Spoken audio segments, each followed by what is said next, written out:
Hello मेरी YouTube family, मैं आपको अपने चैनल में बहुत बहुत स्वागत करती हूँ।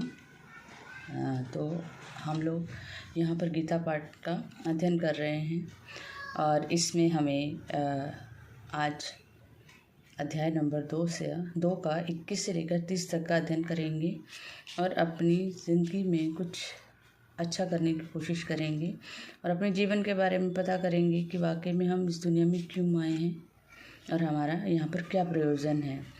आप स्टार्ट करते हैं। वेदा विनाशिनम नित्यम य एवं च वयम कथम स पुरुषः पार्थ कम धातयन्ति हन्ति कम।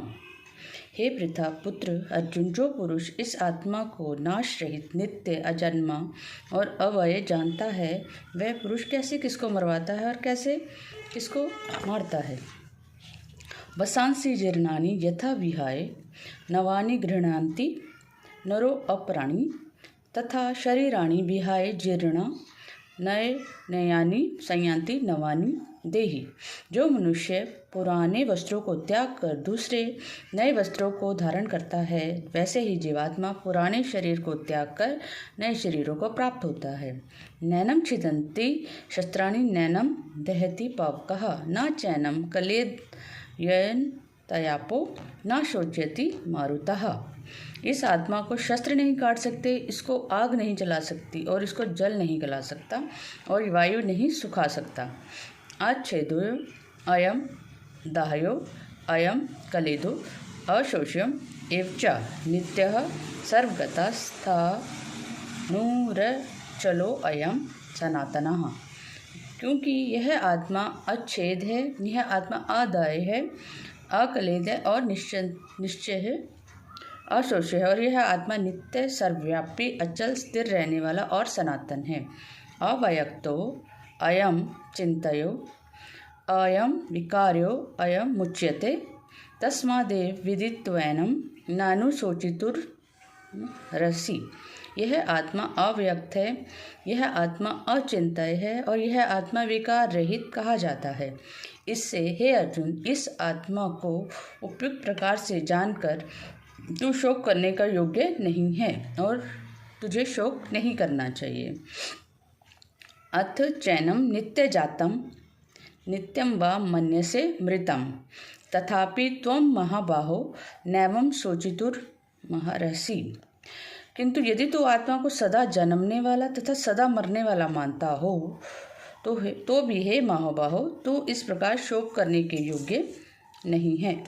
जातस्य हि ध्रुवं मृत्युर्ध्रुवं जन्म मृतस्य च तस्मात् परिहार्य अर्थे न त्वं शोचितुर्मर्हसि। क्योंकि इस मान्यता के अनुसार जन्मे हुए की मृत्यु निश्चित है और मरे हुए का जन्म निश्चित है। इससे भी इस बिना उपाय वाले विषय में तू शोक करने के योग्य नहीं है।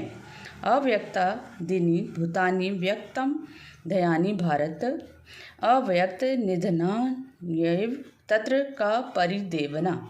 हे अर्जुन, संपूर्ण प्राणी जन्म से पहले अप्रकट थे और मरने के बाद भी अप्रकट हो जाने वाले हैं, केवल बीच में ही प्रकट हैं। फिर ऐसी स्थिति में क्या शोक करना है। आश्चर्यवत् पश्यति कश्चिदेन माश्चर्यवद्वदति तथैव चान्यः। आश्चर्यवचन मन्ये शृणोति श्रुत्वाप्ययनं वेद न चैव कश्चित्। कोई एक महापुरुष ही इस आत्मा को आश्चर्य की भांति देखता है और वैसे ही दूसरा कोई महापुरुष ही इसके तत्व का आश्चर्य की भांति वर्णन करता है तथा दूसरा कोई अधिकारी पुरुष ही इसे आश्चर्य की भांति सुनता है और कोई तो सुनकर भी इसको नहीं जानता। देहि नित्यं वध्यो अयम देहे सर्वस्य भारत तस्मात् सर्वाणि भूतानि न त्वं शोचितुर्हसि।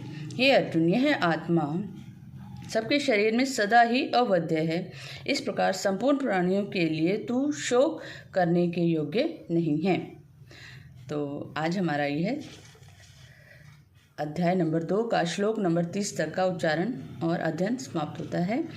मुझे उम्मीद है कि आपको अच्छा लगा होगा और मैं चाहूँगी कि आप मुझे कमेंट करो और अगर कुछ गलती है या आपको अच्छा लगता है तो मुझे लाइक करो, शेयर करो, है ना, ताकि मुझे पता चले कि मैं कहाँ पर गलत हूँ और कितना मुझे इम्प्रूव करने की ज़रूरत है। और ये सब आपके ही साथ के साथ संभव है। तो थैंक यू सो मच। मिलते हैं हम अगले अध्याय के उच्चारण के साथ। Thank you.